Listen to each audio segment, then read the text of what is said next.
22 bulan itu berarti di sini kan dia 102 kalori kali 8,5 itu udah masuk kebutuhannya dia. Berat idealnya berapa tadi dilihat? Menurut tingginya berapa ya? 80. Kalau dia tinggi 80 itu berat idealnya itu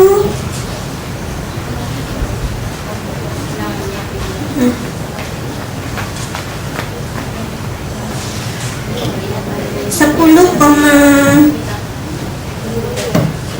lebih ya, 10,2 atau berapa. Nah, kalau dikalikan 8,5 itu memenuhi untuk kebutuhannya sekarang. Tapi kalau kita kalikan 10,2 berarti 102 kali 10,2 itu kebutuhannya untuk mengejar ketertinggalannya itu gitu. Jadi kalau kita mau dia lebih gemuk, pakai patokan berat yang ideal seharusnya menurut tingginya. Itu. Nah, kalau kayak Guyup kasusnya obes berarti kita harus menurunkan. Ya, tapi menurunkan itu tidak boleh terlalu cepat, Bu. Hanya boleh 10% per minggu ya, Mbak. Nah, itu jadi tidak boleh terus drastis nggak dikasih makan enggak, Bu. Jangan. Jadi berat idealnya, jadi kebutuhan kalorinya dia adalah berat idealnya menurut tingginya tadi. Misalnya beratnya 20, seharusnya beratnya 18. Nah, kalikan 18 sebenarnya kalorinya dia cukup segitu. Nah, jangan buat dia 2000 kalori misal, kalau dia seharusnya hanya 1500. Itu, Bu, berarti cara nguranginya gitu ya. Tuh, ada yang tanya lagi enggak?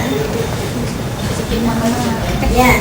Jadi ini menambah. Ya, mungkin biar lebih jelas untuk makanan. Jadi kalau di situ dikatakan bahwa satu mangkok bubur bisa 400 kalori. Tapi lebih ke bahan penukar seperti yang dikatakan Bu Rusna itu ada satu prinsip bahwa untuk satu satuan penukar nasi. Jadi nasi itu bisa diganti kentang, bisa diganti bihun, bisa diganti ketela, bisa diganti apapun gitu ya. Itu satu satuan penukar untuk 100 gram nasi itu adalah 175 kalori. Kalau untuk protein hewani satu satuan penukarnya itu 50 gram. Coba. 50 gram itu seberapa tuh, Mbak? Satu potong kecil, satu potong. Kalau ayam paha gitu ya, itu 50 gram, itu nilai kalorinya 50 kalori. Jadi nanti kalau mau di rumah, seberapa sih gitu, dilihat-lihat sendiri. Kemudian tempe, satu potong itu nilainya 45 gram. Kalau buah 100 gram itu sekitar 75 sampai 100 gram. Ya, jadi nanti bisa berapa ya, benar nggak ya kasih makannya gitu. Kemudian nanti ada standar-standar tertentu memang untuk anak usia 0 sampai 1 tahun misalkan itu berapa, 1 sampai 2 tahun itu harus seperti apa. Tapi kalau kita punya prinsip seperti ini, kita akan ngasih makan anak itu sudah agak longgar gitu. Oh, nasinya hanya 5 sendok, tapi untuk makan siangnya seperti katakan Bu Dokter tadi, satu burger aja sudah 300 gitu. Jadi kadang kita berpikir anak saya itu nggak makan loh Mbak, tapi gemuk gitu. Tapi yang dikasih burger, Kentucky kayak gitu. Kentucky kan dengan kentang. Kalau orang tua biasanya mengatakan itu tidak makan, padahal dia fatnya tinggi sekali. Jadi bukan tidak boleh mengkonsumsi fast food itu, bukan, silahkan, tapi imbangi dengan sayur dan buahnya juga harus ikut, karena serat akan membantu pencernaan lebih bagus lagi. Kalau prinsipnya seperti itu. Jadi biar nggak bingung makannya harus seperti apa, itu tadi triknya seperti itu. Ada satu satuan penukar yang Bapak Ibu boleh dilihat nanti, dan juga kalau sudah gemuk, kalau usia masih 5 tahun, 6 tahun, 7 tahun itu gemuk nggak masalah. Nanti kalau dia sudah masuk SMP, dia akan membentuk dirinya sendiri. Anak sudah akan bisa kecuali, tapi didorong bahwa makanan sehat. Satu lagi prinsipnya adalah jam makan yang dikatakan Bu Dr. Rusman sangat benar sekali. Tapi kalau anak mengatakan, maaf Ibu, mungkin siang gitu, anak saya bangunnya siang jam segini, nanti akan kesulitan pada saat dia sudah sekolah.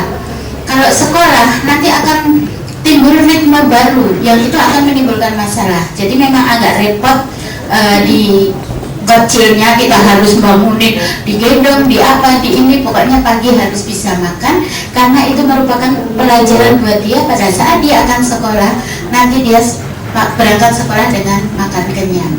Seperti itu. Sedikit Bu Dokter. Ya, terima kasih Mbak Yani atas penjelasannya yang panjang lebar menurut saya tapi sih berguna. Ya betul ya, kayak french fries itu kayaknya makannya cuma french fries saja, tapi french fries itu satu porsi 108 gram tuh kalau dia 250 banyak kan.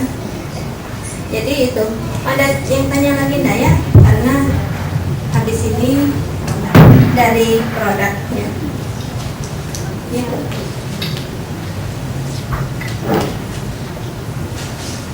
Ini sebenarnya masalahnya bukan masalah anak saya itu nggak mau makan Bu. Sebenarnya kemarin itu kan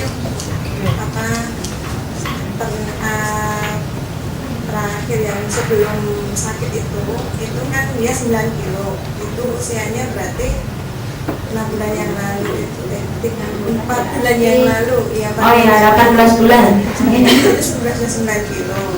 Anaknya itu kan terus terakhir sakit itu kan 7,8 tuh, karena kan kemarin mamahnya hamil ini terus sampai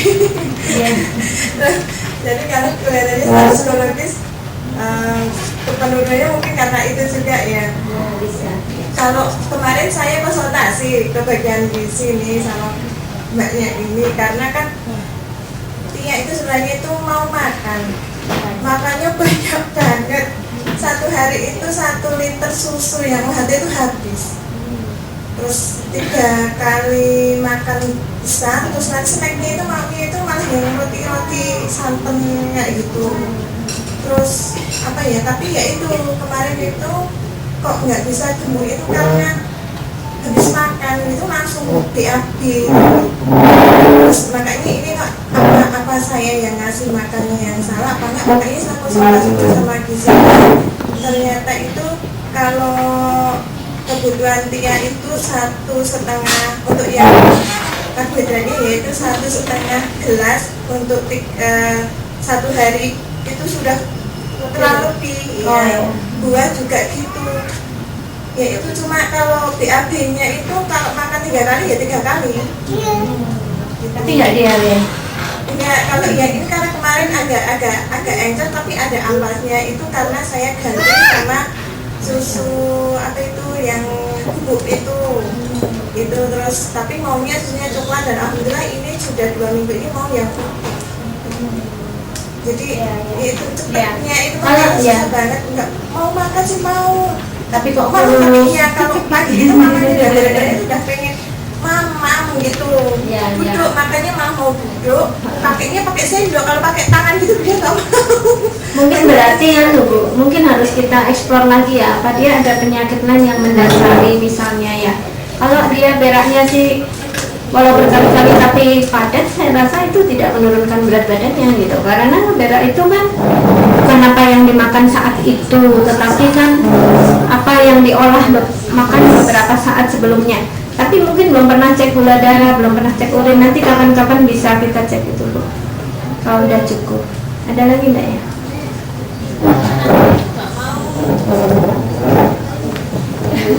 Ya Bu, apa Bu?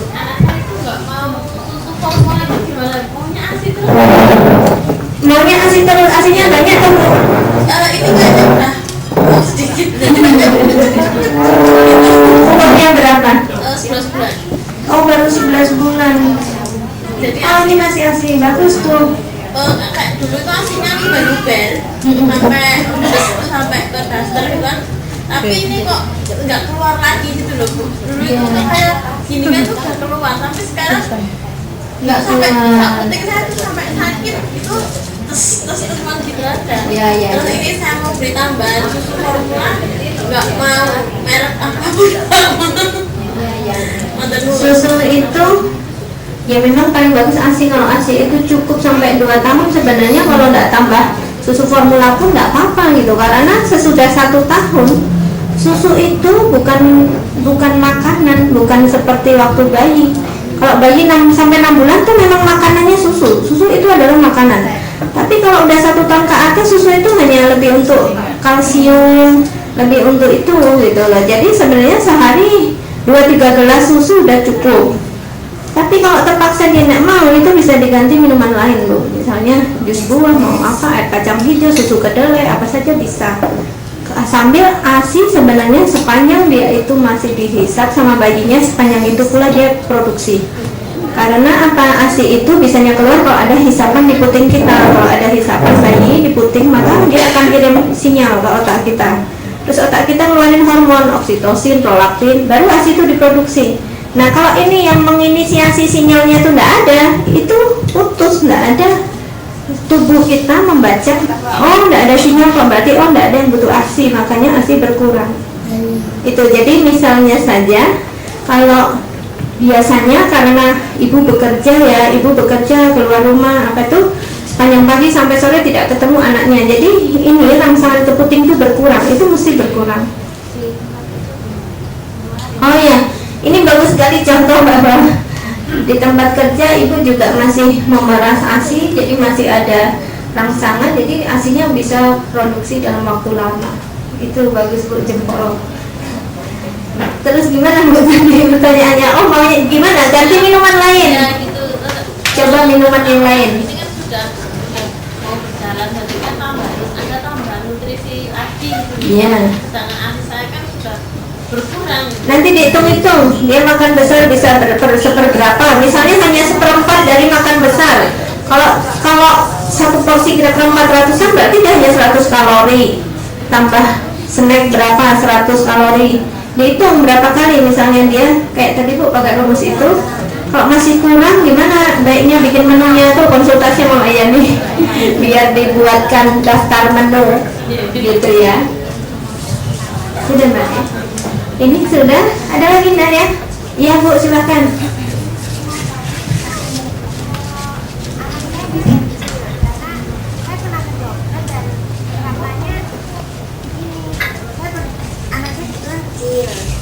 Umur berapa Bu? 2 tahun 4 bulan. Oh ya. Tapi makannya banyak.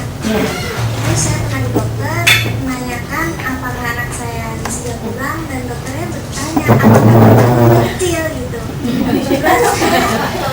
Bapak yang kecil dan saya kecil, apakah itu berpengaruh anaknya nggak bisa besar? Ya. Tadi sudah dihitung belum Bu status gizinya tadi? Apa maksudnya? Gizi kurang. Ya. Kalau orang tua kita kecil, apakah kita harus kecil? Tidak ya, karena apa? Seperti orang Jepang itu dulu yang menjajah kita itu orang kate dalam sebutannya. Karena saking pendeknya, berarti kita sama orang Jepang zaman dulu itu lebih tinggian kita, yang kita sebut dia kate kan. Nah sekarang kita lihat orang-orang Jepang tuh sama kita tinggi siapa? Tinggi mereka, anak-anak generasi mudanya tinggi-tinggi. Karena apa? Perbaikan gizi, perbaikan ekonomi. Jadi sebenarnya kalau ayahnya kecil, ibunya kecil, anak itu punya potensi genetik Bu. Mungkin dia kecil, tetapi ada potensi genetik maksimal yang dia bisa capai sehingga nantinya dia melampaui orang tuanya. Jadi kalau seandainya dia kecil, jangan buat dia seperti kita, dia harus lebih tinggi dari kita.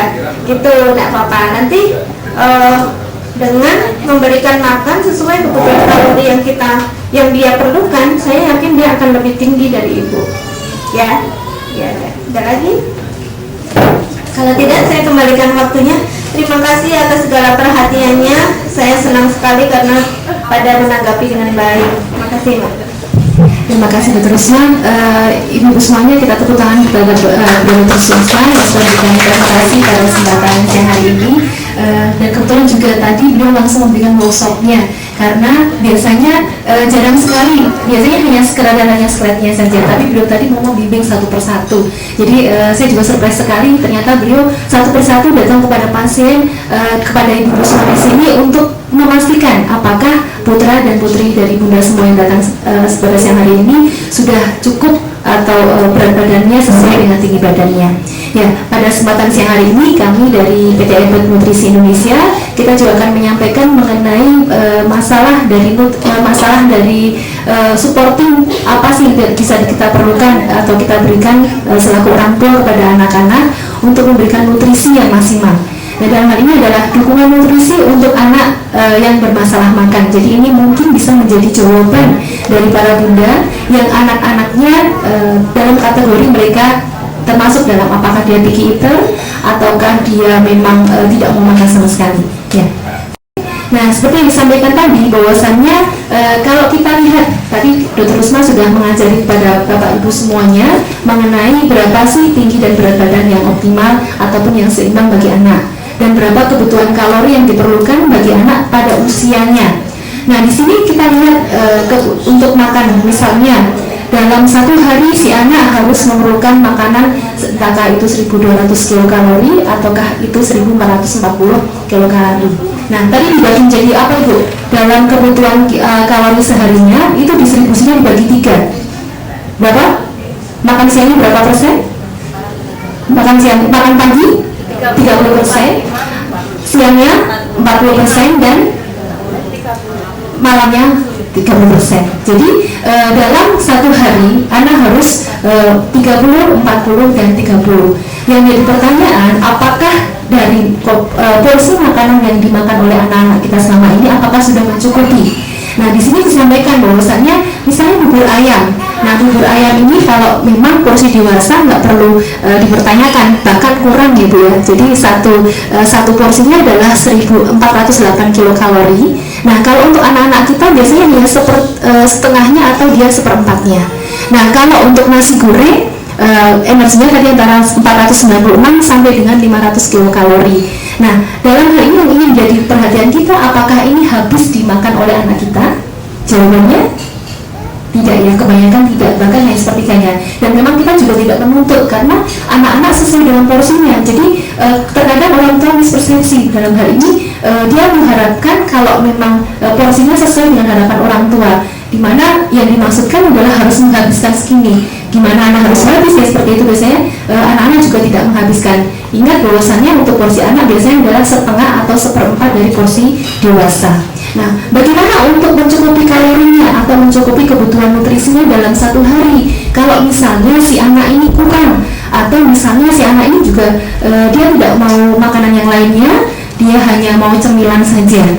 Slide. Nah, di sini apabila kita tambahkan nutrisi, dalam hal ini adalah nutrisi yang seimbang, kita memiliki dengan nama Pediasure. Itu misalnya tadi si anak hanya menghabiskan setengah porsinya. Jadi apabila ditambahkan dengan satu gelas Pediasure, dalam hal ini adalah 225 ml, maka dia akan membantu untuk mencukupi kebutuhan nutrisinya. Nah, apabila jadi Ibu nggak perlu khawatir misalnya dia hanya bisa menghabiskan seperempat atau sepertiganya setelah 30 menit anak makan dan stop makannya, maka setelah 2 jam setelah itu bisa diberikan dengan nutrisi tambahan. Dalam hal ini kita punya nutrisi dalam bentuk cair yaitu dengan nama Pediasure. Slide. Mengapa harus Pediasure? Karena Pediasure adalah suatu nutrisi cair dalam bentuk 1 kilokalori per 1 milinya yang dilengkapi oleh prebiotik dan probiotik. Nah, dalam hal ini fungsi dari simbiotik tadi yang isi adalah prebiotik dan probiotik adalah untuk menjaga kesehatan saluran cerna anak. Nah, dan juga untuk mencegah terjadinya sembelit. Yang kedua juga Pediasure dilengkapi dengan kalori. Kita memiliki double kalori atau 2 kalori yaitu berisi sukrosa dan maltodextrin, sehingga dengan adanya 2 kalori tersebut dapat memberikan penyerapan yang lebih optimal pada tubuh anak dan juga bisa memberikan energi lebih maksimal. Nah, di sini juga Pediasure kita memiliki lemak yang karakternya berbeda, di mana kita bebas dari palm oil. Nah, seperti kita ketahui bahwasannya untuk palm oil ini bisa mengakibatkan untuk penyerapan terhadap kalsium dan juga lemaknya berkurang kalau adanya palm oil. Nah, di sini Pediasure tidak mengandung palm oil, dia berisi lemak nabati yaitu dari minyak jagung, kedelai dan juga minyak kelapa. Nah, sehingga dapat diserap oleh maksimal ke dalam tubuh anak. Tentu saja dari makronutriennya kita punya protein, kita punya lemak dan karbohidrat. Nah, mikronutriennya kita punya vitamin dan mineral yang berisi 11 vitamin dan 14 mineral, sehingga Pediasure ini bisa diberikan sebagai nutrisi untuk anak-anak untuk membantu tumbuh kejarnya atau untuk anak-anak untuk mencukupi kebutuhan nutrisinya dalam satu hari. Slide. Bagaimana sih cara penyajian Pediasure? Jadi, slide. Nah, untuk mendapatkan 225 ml per saji, maka diberikan dari 190 ml air matang ditambahkan dengan 5 sendok takar Pediasure. Nah, maka berapa sih energi yang dihasilkan? Di sini dihasilkan adalah 225 ml Pediasure. Nah, karena densitas kalorinya sangat tinggi per 225, maka kalori yang terbentuk pun adalah menjadi 225 kilokalori. Slide.